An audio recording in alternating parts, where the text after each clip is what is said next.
Mari kita berdoa sebelum kita mendengarkan firman Tuhan. Tuhan, di hadapan hadirat-Mu yang kudus dan mulia, kami datang memuji dan menyembah-Mu ya Tuhan. Kiranya setiap pujian kami, kata-kata kami boleh berkenan di hadapan Engkau ya Tuhan. Setiap doa kami boleh berkenan di hadapan Tuhan. Dan saat ini juga Tuhan, di hadapan hadirat-Mu, kami rindu Tuhan untuk mendengar suara-Mu, mendengar firman-Mu tersampaikan bagi setiap kami. Baik hamba-Mu yang menyampaikan maupun kepada setiap kami yang mendengarkan. Sehingga firman-Mu Tuhan boleh sekali lagi meneguhkan iman kami. Membawa kami untuk melangkah diutus bersama-sama dengan Tuhan ke tengah dunia kehidupan kami masing-masing untuk memuliakan Tuhan. Tuhan berfirman-Lah dan biarlah setiap kami boleh sedia mendengarkan Tuhan. Dalam nama Tuhan Yesus, penebus kami yang hidup, kami berdoa. Amin. Shalom saudara-saudara. Kita bersyukur pada Tuhan untuk kesempatan hari ini kita boleh kembali merenungkan firman Tuhan di hari Minggu ini. Mari kita membuka dari Injil Yohanes pasal yang kedua. Kita melanjutkan kembali seri khotbah dari Injil Yohanes. Hari ini kita akan membaca dan memahami bersama dari Yohanes pasal kedua ayat 1 sampai 11. Saudara silakan memperhatikan di Alkitab masing-masing. Saya akan membacakan bagi kita semua. Demikian firman Tuhan. Pada hari ketiga, ada perkawinan di Kana yang di Galilea dan ibu Yesus ada di situ. Yesus dan murid-muridnya diundang juga ke perkawinan itu. Ketika mereka kekurangan anggur, ibu Yesus berkata kepadanya, mereka kehabisan anggur. Kata Yesus kepadanya, mau apakah engkau daripadaku, ibu? Saatku belum tiba. Tetapi ibu Yesus berkata kepada pelayan-pelayan, apa yang dikatakan kepadamu, buatlah itu. Di situ ada 6 tempayan yang disediakan untuk pembasuhan menurut adat orang Yahudi. Masing-masing isinya 2-3 buyung. Yesus berkata kepada pelayan-pelayan itu, isilah tempayan-tempayan itu penuh dengan air. Dan mereka pun mengisinya sampai penuh. Lalu kata Yesus kepada mereka, sekarang cedoklah dan bawalah kepada pemimpin pesta. Lalu mereka pun membawanya. Setelah pemimpin pesta itu mengecap air yang telah menjadi anggur itu, dan ia tidak tahu dari mana datangnya, tetapi pelayan-pelayan yang mencedok air itu mengetahuinya. Ia memanggil mempelai laki-laki dan berkata kepadanya, setiap orang yang menghidangkan anggur yang baik dahulu dan sesudah orang puas minum, barulah yang kurang baik. Akan tetapi engkau menyimpan anggur yang baik sampai sekarang. Hal itu dibuat Yesus di Kana yang di Galilea sebagai yang pertama dari tanda-tandanya dan dengan itu ia telah menyatakan kemuliaannya dan murid-muridnya percaya kepadanya. Sebagian jauh kita baca firman Tuhan pada hari ini. Nah saudara, izinkan saya sebelum masuk ke bagian Yohanes yang kita baca, kita renungkan hari ini, kita mundur sedikit, mengingat sedikit akan apa yang terjadi, apa yang disampaikan sebelumnya saudara ya. Nah saudara, ada 2 hal yang saya ajak kita untuk coba sama-sama ingat kembali. Yang pertama saudara adalah dari pembukaan Injil Yohanes. Nah saudara, dari pembukaan Injil Yohanes yang 14 ayat ini, 17 ayat, di sana fokus dari pembukaan Injil Yohanes adalah di ayat 14. Yohanes 1 ayat 14. Yesus, sang firman yang kekal itu, dia telah menjadi manusia, berdiam, hidup di antara manusia. Dan dia datang untuk menyatakan kemuliaan Allah yang penuh kasih karunia dan kebenaran. Menyatakan anugerah Allah dan kesetiaan Allah kepada manusia. Kemuliaan Allah itu tidak lagi jauh dengan kehidupan manusia. Kemuliaan Allah itu bersentuhan dengan kehidupan manusia ketika Yesus datang hidup dan melayani bagi manusia pada saat itu. Nah saudara, kalau kita lihat di akhir pasal 1, di sana ada percakapan Tuhan Yesus dengan salah satu muridnya. Yang pertama yaitu Natanael. Saudara, ketika Natanael kagum dengan Tuhan Yesus begitu mengenal dia, bahkan mengetahui pergumulan hatinya yang paling dalam. Saudara, di sana Yesus merespon kekaguman Natanael dengan berkata, karena aku berkata kepadamu, aku melihat engkau di bawah pohon ara, maka engkau percaya. Engkau akan melihat hal-hal yang lebih besar daripada itu. Nah saudara, nyambung ke pasal kedua yang hari ini kita baca, kita bisa melihat bahwa Natanael itu berasal dari Kana. Dan mujizat, tanda pertama dari Tuhan Yesus itu ada terjadi di Kana. Kalau kita baca Yohanes pasal 21 ayat 2, di sana dikatakan identitas asal dari Natanael, yaitu dia dari Kana di Galilea. Nah saudara, kalau kita mencoba membayangkan menjadi Natanael waktu itu ya, wah hidup saya diketahui, dikenal betul oleh Tuhan Yesus ini. Saya pengen melihat apa yang dia bilang, all the best things of God itu. Segala hal yang jauh lebih luar biasa dari apa yang saya alami hari ini. Aduh, kapan ya begitu. Mungkin Nathanael berpikir demikian saudara. Dan saudara kalau waktu itu Nathanael mungkin punya Instagram ya, punya media sosial. Dia ngepost foto itu perjumpaan dengan Tuhan Yesus. Dan dia kasih caption, kapan ya saya boleh mengalami the best things of God di depan mata saya. Satu hal aja. Dan dia mungkin kasih hashtag ya, kasih tagar excited. Journey with the Son of Man, followers of Jesus begitu. Nah saudara, mungkin Nathanael berpikir, apakah masih lama? Mungkin minggu depan, mungkin tahun depan, atau mungkin 2 tahun lagi, saya nggak tahu kapan dia bisa melihat keajaiban itu. Keajaiban Allah, kemuliaan Allah yang dinyatakan melalui diri Yesus. Saudara, tanpa dia sadari, beberapa hari kemudian setelah dia mengikut Yesus, peristiwa itu terjadi di dalam sebuah pernikahan. Saudara, bagi kita yang sudah menikah atau mungkin sedang mempersiapkan untuk menikah, saudara, saya yakin setiap kita merasakan hal yang sama bahwa pernikahan itu adalah sesuatu yang sangat dinantikan, membawa sukacita, harapannya setidaknya begitu saudara ya. Dan ini perfect moment satu kali seumur hidup bagi mempelai pria dan mempelai wanita. Nah saudara, kalau mengingat waktu itu saya dan Vivi istri saya yang mempersiapkan pernikahan, waduh, setiap hal sedetil mungkin kami coba siapkan begitu. Pilih WO yang udah kenal, teman sendiri, teman gereja. Dengan anggapan asumsi bahwa wah ini pasti kerjanya bagus nih kan ya begitu. Dan kami juga cari dekor yang bagus tentu. Nggak ingin tamu datang terus ini kok ruangannya polos sekali, jelek ya, dekornya seadanya. Nggak mau begitu. Makanan juga harus yang enak, minuman semua harus tersedia dari awal sampai akhir. Nah saudara, memang pada waktu itu pernikahan kami puji Tuhan berjalan dengan lancar. Dari pemberkatan sampai resepsi. Bahkan kalau saya coba ingat-ingat begitu ya. Waktu itu kami sepakat bahwa setelah pemberkatan di gereja itu wah rasanya lega sekali. Jadi seakan-akan kami tidak terlalu pusing sama resepsi. Tinggal pegel-pegel tangan aja salamin tamu begitu saudara ya. Nah tapi saudara ternyata hal yang tidak sama hampir terjadi di pernikahan di Kana. Ada masalah saudara ketika ibu Yesus mendengar kehabisan anggur. Orang-orang akan kehabisan anggur. Nah saudara, ini menjadi masalah besar kenapa? Saudara, karena pada waktu itu di pernikahan di zaman itu pada tradisi orang-orang Yahudi waktu itu. Anggur adalah salah satu menu yang wajib ada dari awal sampai akhir. Walaupun makin lama aduh anggurnya rasanya kurang enak begitu ya. Tapi anggur ini adalah menu wajib. Nah saudara, kalau sampai anggur itu habis, yang habis gak cuma anggurnya, tamunya, tapi mempelai prianya saudara juga habis. Habis dipermalukan, keluarganya juga malu karena dirasa dianggap dinilai ini orang gimana gak bisa siapin pesta. Pestanya harusnya panjang, bisa jadi seminggu begitu saudara. Tapi ini kok 2 hari, 3 hari, loh anggurnya sudah habis, buat apa kami ada di sini? Mungkin tamu-tamunya berpikir begitu. Tapi saudara, melalui kejadian ini Tuhan Yesus menjawab melampaui kebutuhan manusia. Melampaui ekspektasi dari tamu-tamu, mempelai pria, wanita, keluarga mereka yang waktu itu menghadiri pesta. Dan saudara, Tuhan Yesus juga melalui tanda yang akan dia lakukan. Dia membawa realitas yang jauh lebih besar.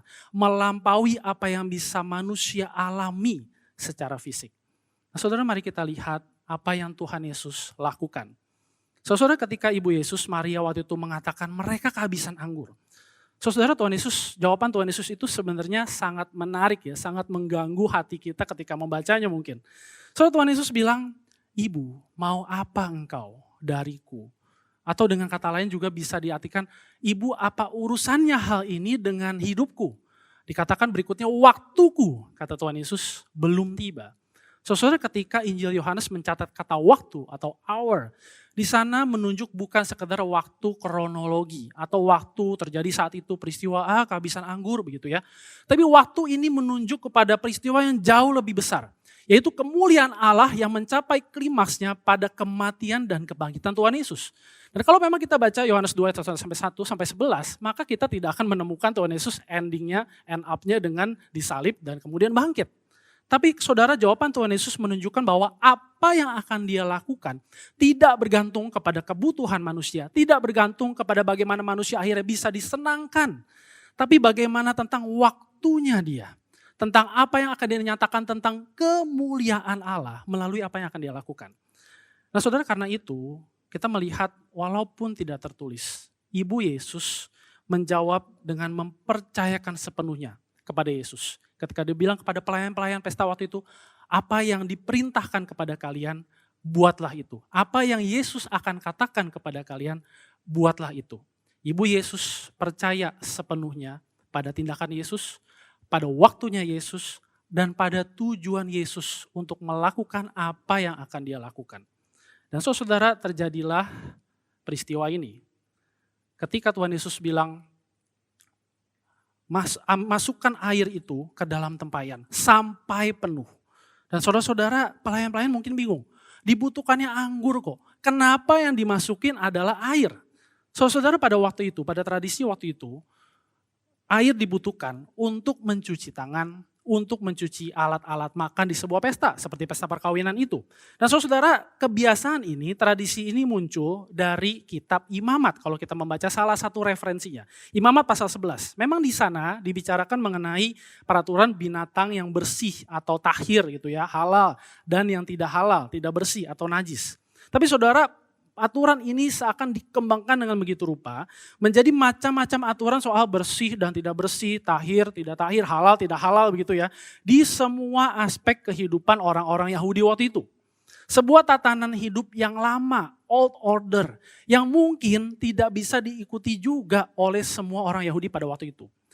Namun saudara, apa yang Tuhan Yesus lakukan ketika dia menyuruh pelayan-pelayan pesta untuk mengisi tempayan-tempayan itu penuh dengan air. Penuh itu saudara bukan hanya 1-2 liter, tapi dicatat bisa sampai 300-500 liter. Nah saudara, apa yang Tuhan Yesus lakukan dan akhirnya air itu berubah menjadi anggur, itu tidak hanya sekedar mengubah sesuatu yang bisa dilihat secara fisik. Tapi Tuhan Yesus berusaha mengubah tatanan kehidupan mereka. Dari air yang tadinya hanya berfungsi secara tradisional menjadi anggur yang dapat memberikan kelimpahan, sukacita bagi orang-orang yang menerimanya. Dan lebih dari itu saudara, ketika kita membaca diisi dengan penuh, begitu melimpah. Tuhan Yesus mau menunjukkan ada sukacita yang melimpah, yang melampaui apa yang bisa kalian minum, apa yang bisa kalian rasakan. Dan saudara, kalau kita melihat bagaimana pelayan-pelayan pesta akhirnya coba untuk mencedok, dikatakan oleh Tuhan Yesus, cedok dan bawakan ke pemimpin pesta. Dengan kata lain, buktikan apa yang saya lakukan. Saudara, itu bukan sekedar satu kali cedok, dicobain, oh benar ini anggur. Ternyata tadi air beneran jadi anggur begitu ya. Enggak. Tapi saudara, kalimat Tuhan Yesus itu menunjukkan cedok terus menerus. Cedok terus menerus dan bawa lagi sampai semua orang bisa tahu itu anggur. Dan anggur itu adalah bukan sekedar anggur biasa. Anggur yang terbaik dan itu dibuktikan oleh lidah dari pemimpin pesta yang mengatakan, wah ternyata anggur yang paling baik dari awal sampai akhir pesta terus menerus ada. Nah saudara, di akhir dari pasal 2 ayat 11, di sana dikatakan hal itu, tanda itu, air menjadi anggur, dibuat oleh Yesus di Kana yang di Galilea sebagai yang pertama dari tanda-tandanya, dan dengan itu ia telah menyatakan kemuliaannya dan murid-muridnya percaya kepadanya. Saudara, apa arti dari semua ini? Bagaimana kesimpulan dari narasi ini membawa kita untuk melihat tanda tanda yang Yesus bawakan? Saudara, tanda dari Yesus mengartikan membawa dua hal. Yang pertama, orang-orang bisa melihat itu sebatas hal yang fenomenal saja. Peristiwa fisik, jasmani yang supranatural, tapi berhenti pada dirinya saja. Kita bisa melihat mungkin pelayan-pelayan pesta itu melihat, wah ini luar biasa, seperti sulap ya, air bisa menjadi anggur. Tapi setelah itu tidak ada respon apa-apa saudara, berhenti pada dirinya saja. Peristiwa fenomenal itu bagi para pelayan pesta waktu itu mungkin berhenti pada dirinya sendiri. Dia tidak membawa, tanda itu tidak membawa mereka kepada Yesus yang membuat tanda itu, yang memberikan tanda itu saudara. Tapi hal kedua kita bisa lihat terjadi kepada para murid Yesus. Mereka melihat tanda yang sama, mereka melihat keajaiban yang sama, mujizat yang sama. Tapi dikatakan mereka melihat kemuliaan Allah melalui apa yang Yesus lakukan dan itu membuat mereka percaya. Saudara, tanda Yesus menunjukkan sesuatu yang jauh lebih dalam dari apa yang bisa dimaknai oleh manusia. Dan tanda yang Yesus lakukan juga menunjukkan hal yang jauh lebih baik dari yang sebelumnya. Apa maksudnya dari kedua hal ini saudara? Yang pertama, ketika tanda Yesus menunjukkan makna yang lebih dalam, maka di sana kita bisa melihat anggur melambangkan sukacita, kebahagiaan, sesuatu yang secara jasmani bisa dinikmati oleh manusia. Tapi saudara, apa yang Yesus lakukan melampaui itu semua. Dia tidak hanya memenuhi kebutuhan saat itu atau kebutuhan yang terbatas. Oh, perlunya anggur yang sekian liter saja. Oke, tidak. Saudara, Yesus memberikan begitu limpah. Dan sukacita yang melimpah ada di dalam hati manusia hanya terjadi ketika kebutuhan terbesar manusia itu dipenuhi. Yaitu apa? Keselamatan dari dosa. Yesus, tanda yang dia lakukan tidak hanya sekedar menunjuk kepada sesuatu yang fenomenal, memenuhi kebutuhan manusia yang sementara secara jasmani. Tapi kebutuhan hati manusia untuk dibebaskan dari dosa dan memberikan sukacita yang melimpah. Dan yang kedua saudara, ketika tanda Yesus menunjukkan kepada sesuatu yang lebih baik, di sana Yesus, apa yang Yesus lakukan harusnya mengingatkan kita kepada pembukaan dari Injil Yohanes kembali. Kalau kita melihat dari pasal 1 ayat 16-17, di sana dikatakan kita telah menerima anugerah demi anugerah. Dari kepenuhan Allah, kepenuhan Yesus, kita telah menerima anugerah yang lebih baik untuk anugerah yang lama. Karena hukum Taurat bisa diberikan dari Musa. Anugerah dan kebenaran, kasih karunia dan kebenaran datang melalui Yesus Kristus. Apa yang dulu menjadi tradisi manusia, ketika air itu dipakai hanya untuk memenuhi, mentaati tradisi-tradisi buatan manusia. Anggur yang Tuhan Yesus berikan itu menandakan kehidupan yang dilimpahi oleh anugerah Allah. Kehidupan yang tahu betul bahwa segala yang kami bisa dapatkan, kami bisa penuhi, itu bukan tentang kami, bukan tentang adat istiadat kami, bukan tentang tradisi yang biasa kami lakukan, tapi tentang anugerah Allah yang begitu melimpah bagi kehidupan manusia. Dan anugerah Allah itu pun membawa setiap orang untuk percaya kepada Yesus. Nah saudara, dari kedua hal ini, mari kita melihat kehidupan kita. Ketika kita memahami, harusnya tanda dari Yesus itu menunjuk kepada makna yang lebih dalam dan juga menunjukkan sesuatu yang jauh lebih baik. Nah saudara, di dalam kehidupan kita akan menjadi ironis kalau kita hanya melihat tanda, mujizat, perbuatan ajaib dari Tuhan itu hanya berhenti pada dirinya sendiri dan semua itu tidak pernah mengubahkan hati kita. Saudara, mungkin kita pernah menjadi orang atau mungkin kita pernah mendengar ada orang-orang Kristen yang bilang, aduh Tuhan minta tanda dong, minta mujizat dong, bebaskan saya dari krisis ini itu. Hidup saya rasanya kalau tidak dijawab oleh sesuatu yang spektakuler, saya tidak akan berubah.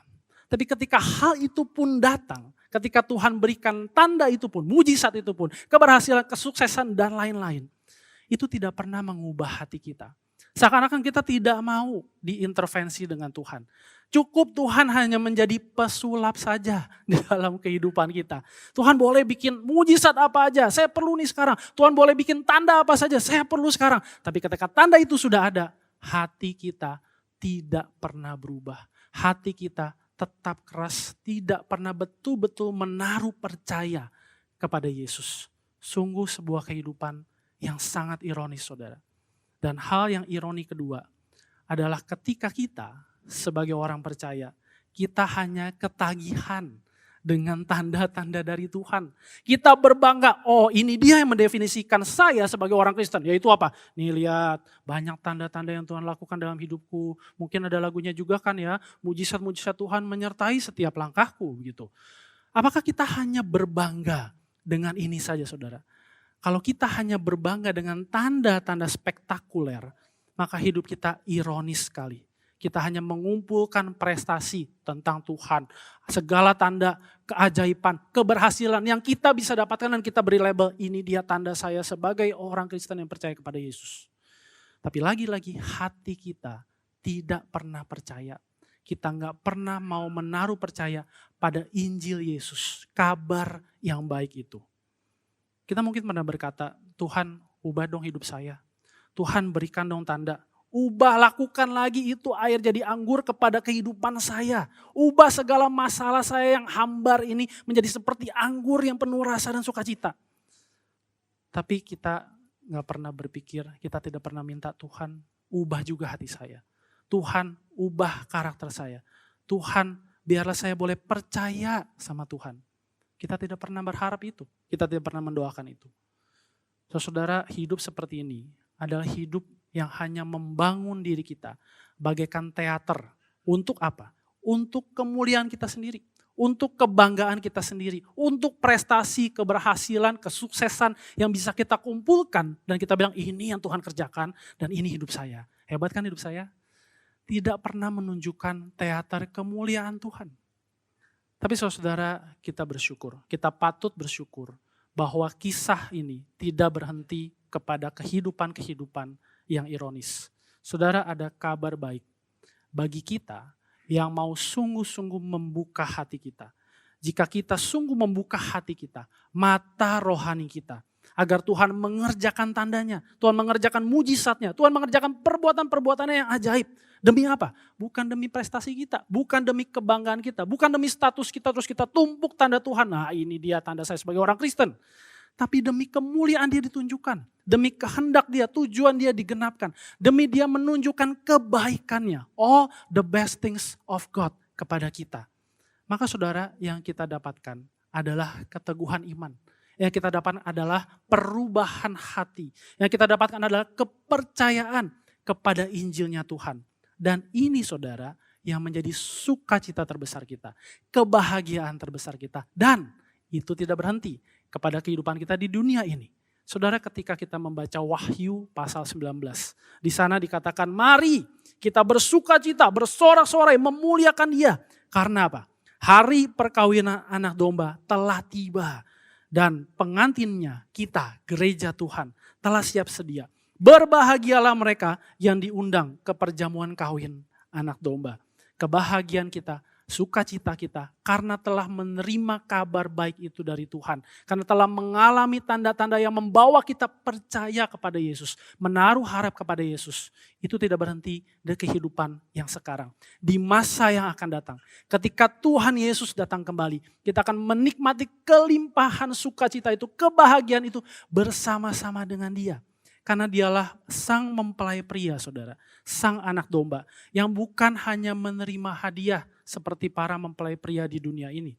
Tapi dia adalah mempelai pria yang justru memberikan hadiah terbesar bagi umat manusia. Yaitu keselamatan dari dosa. Sehingga saudara, setiap tanda yang Allah lakukan di dalam kehidupan kita. Selalu menyatakan berita Injil Kristus. Agar kemuliaan Allah yang penuh kasih karunia, anugerah dan kebenaran itu dialami. Sehingga setiap kita, manusia dapat menerima undangan Injil, kabar baik itu.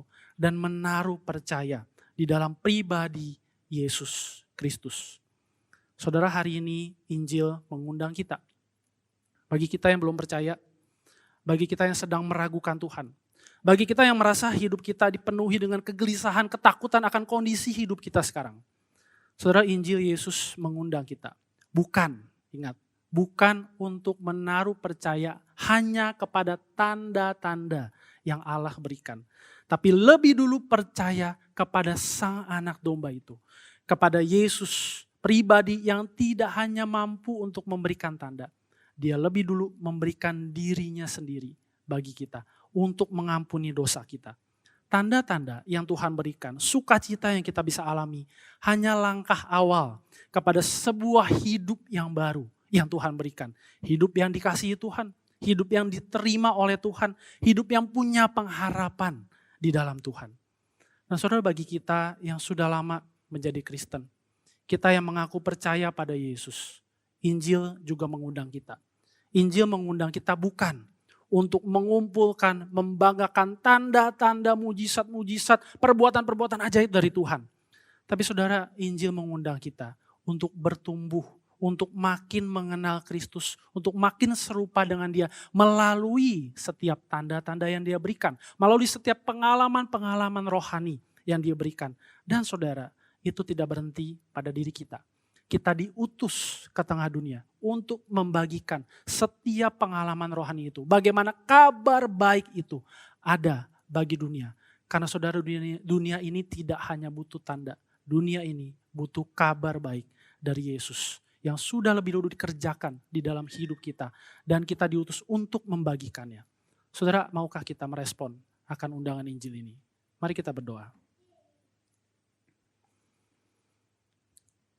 Saudara, mari ambil waktu sejenak di hadapan Tuhan untuk merespon kepada firman Tuhan. Bagi setiap kita yang saat ini meragukan Tuhan, mungkin kita juga belum percaya, belum bisa menaruh percaya kepada Yesus. Undangan Injil hadir bagi kita. Bukan sekedar untuk mengharapkan, meminta-minta, percaya pada tanda-tanda dari Tuhan. Tapi Injil mengundang kita untuk percaya kepada pribadi Yesus yang tidak hanya memberikan tanda, dia memberikan dirinya sendiri untuk menebus kita, membebaskan kita dari dosa, memulihkan luka-luka hati kita, menjawab segala keraguan kita, dan menuntun kita kepada kehidupan yang baru. Kita boleh diterima oleh kasih-Nya, kita boleh dipelihara oleh anugerah-Nya. Dan bagi setiap kita yang sudah menjadi Kristen, mengaku percaya kepada Yesus, maukah kita tidak membanggakan segala tanda, mujizat, perbuatan ajaib, karya Tuhan di dalam hidup kita. Tapi kita mau bertumbuh, makin mengenal Tuhan melalui semua itu. Dan kita mau dipakai Tuhan untuk membagikan pengalaman-pengalaman itu, kabar baik itu kepada dunia. Saudara, dunia ini sudah cukup melihat begitu banyak hal-hal yang spektakuler tapi tidak pernah mengubahkan hati mereka. Tapi Yesus datang bukan untuk membuat hal-hal spektakuler dan orang-orang kagum sama dia. Yesus datang untuk menebus masalah terbesar dalam hidup manusia, yaitu dosa. Dia mau mengutus kita juga untuk menjadi penyampai kabar baik itu kepada jiwa-jiwa yang menanti, kepada hati-hati yang hancur, kepada orang-orang yang sedang mencari di mana keselamatan. Maukah kita menjawab undangan Tuhan? Mari datang kepada Tuhan di dalam doa.